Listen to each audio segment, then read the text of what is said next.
Luc, déjà, comment vas-tu? Je vais bien. Je vais bien. Est-ce que tu aimes bien ces rassemblements, l'ambiance qui règne, si tu es un habitué, est-ce qu'il y a toujours un peu d'adrénaline à se retrouver? Pas d'adrénaline, mais beaucoup de joie. C'est agréable de. Je pense que c'est agréable parce qu'on est.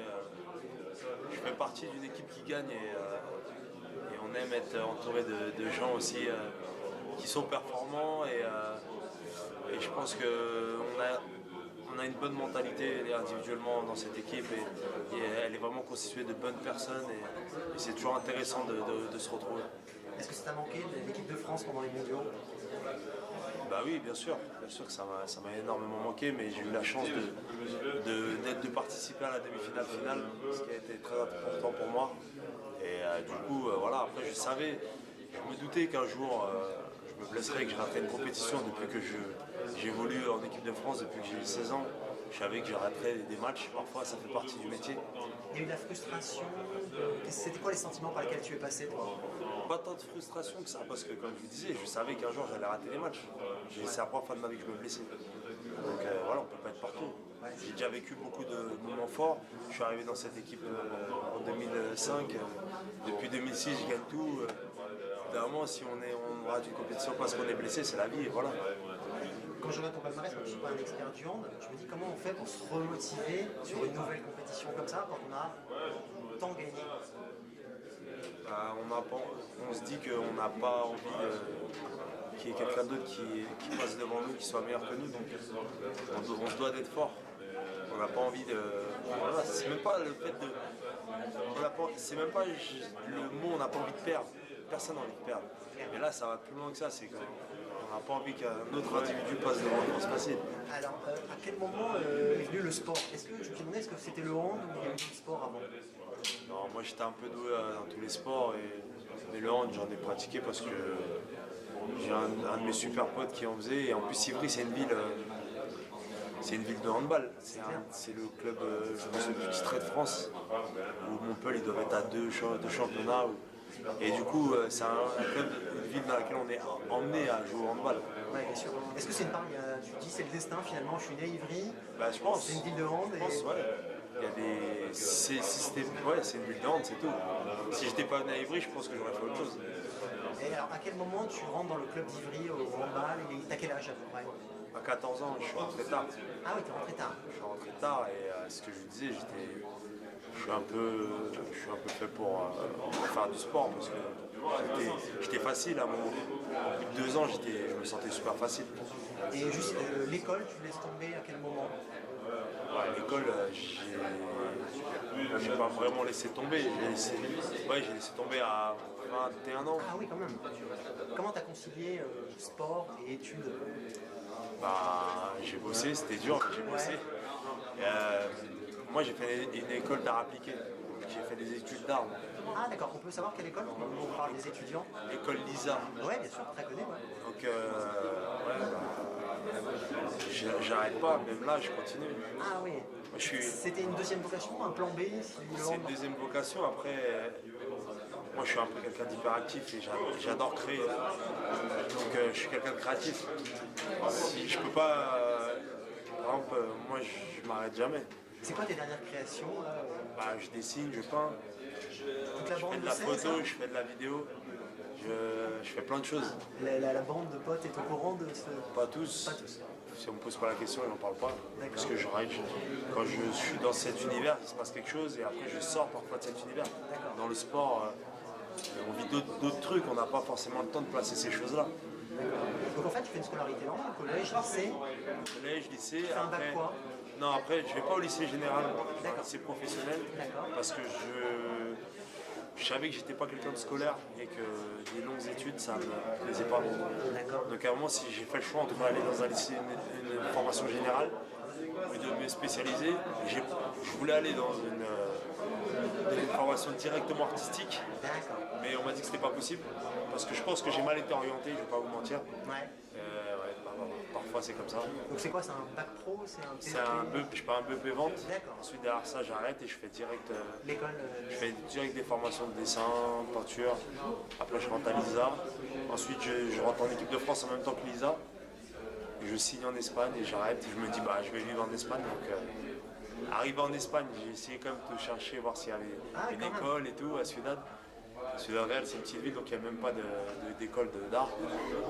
J'ai arrêté pendant 4 ans, je suis revenu ici, je me suis remis un peu au dessin. Et C'est voilà. envie d'une reconversion éventuelle Ah ouais, bien sûr, moi j'aimerais ne pas bosser dans le sport. Après, ouais. s'il n'y a que ça, je ferais. Mais Ah d'accord, c'est marrant. ça serait plus pas par défaut, parce que j'aime quand même ça, mais j'aime tellement de choses que je me dis que je peux pas tout faire. Ouais, bien sûr. Il faut choisir. Tu dois faire des expos, des choses. Bien sûr. Déjà, je me vois surtout travailler. Moi, je suis pas un rêveur. Je me dis que je sais quand je peux faire quelque chose. Et je me dis que si je veux travailler dans le monde de l'art, il faut que je bosse, il faut que j'entretienne. Ça, je le sais.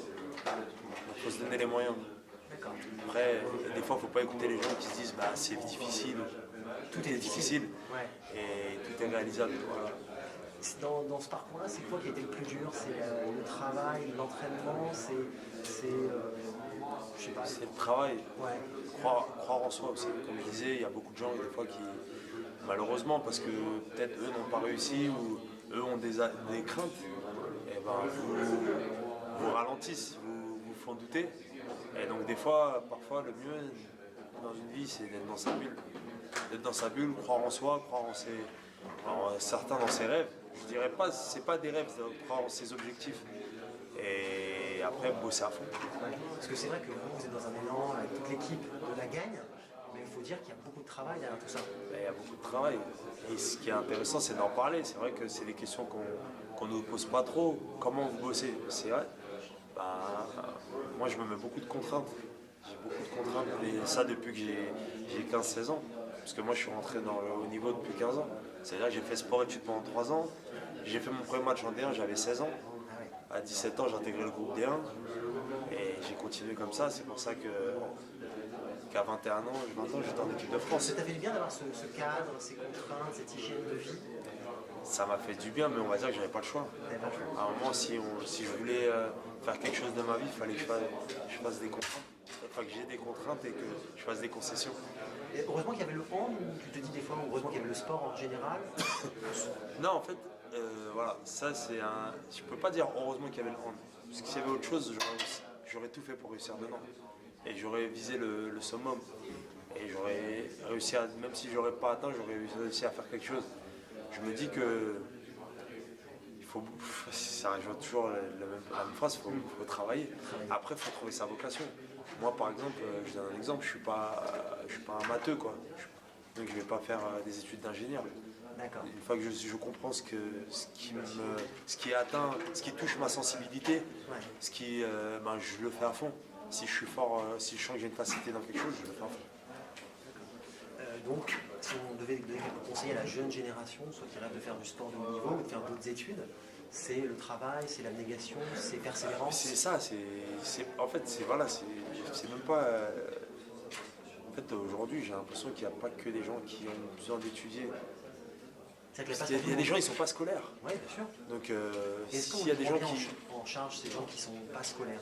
Est-ce que tu estimes que le système fait que ceux qui ont Enfin, pas scolaire, non, c'est pas mon terme. C'est. Scolaire, on peut être dans une école de guitare, Ouais. une école de musique, c'est de la scolarité. Oui, hein. Voilà, on peut trouver sa vocation et c'est vrai que je pense qu'il est difficile, c'est de la faute de personne, de savoir ce qu'on aime. Alors comment on peut savoir? C'est les proches, c'est le système, c'est les éducateurs, Je sais pas, moi j'ai l'impression que ça va plus du cœur. ça vient du cœur. Donc si on fait quelque chose et qu'on a l'impression d'éprouver beaucoup de plaisir, faut continuer. Faut pas lâcher ça. Et parfois, oui, on est entouré de personnes qui n'ont pas le même discours que moi aujourd'hui. Donc on est parfois poussé à une autre voie. Donc c'est pas facile, c'est facile pour personne. Très bien. Tu as 30 ans, c'est ça? Ouais, 30 ans. C'est la plénitude, la maturité. Est-ce que cet âge correspond à quelque chose? Ouais, on est entre encore la folie de la jeunesse et la maturité de l'ancien. Parce qu'on apprend des choses, on côtoie plus de personnes, on sait mieux ce que l'on veut. Et non, il n'y a pas de. Je sais pas. Ça dépend aussi, ça dépend de notre parcours. Moi, j'ai dû être mature très tôt et m'occuper de moi tout seul très tôt. Donc, Bah, Merci beaucoup d'avoir partagé ce parcours. Rien, c'était avec plaisir. Merci.